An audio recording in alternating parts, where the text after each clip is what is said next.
Hello అండి అందరికీ. ఈరోజు నేను గుత్తి వంకాయ చేస్తున్నాను. అది ఎలా చేస్తున్నాను చూడండి. ముందుగా పల్లీల్ని కొబ్బరిని బాగా వేయించుకొని పక్కన పెట్టుకోండి. ఆ తర్వాత ఆయిల్లో వచ్చి వంకాయలను 4గా కట్ చేసి బాగా దోరగా వేయించుకోండి. ఆ తర్వాత టమోటాలు కొంచెం వేసి మిక్సీ పట్టేసేయండి. ఆ తర్వాత మనం ముందుగా వేయించుకున్న వాటిని మిక్సీ పట్టి పక్కన పెట్టుకోండి.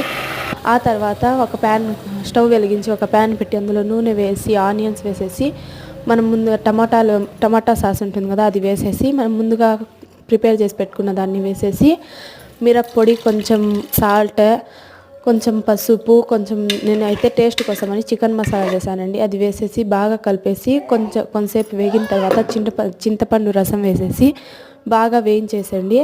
ఆ తర్వాత ఒక 2-3 విజిల్స్ పెడితే చాలండి. బాగా ఇట్లా ఎక్కువగా పలసగా లేకుండా ఎక్కువ తిక్కగా లేకుండా ఇక్కడ నేను చూపిస్తున్న విధంగా ఉంటే చాలండి. Thank you for watching.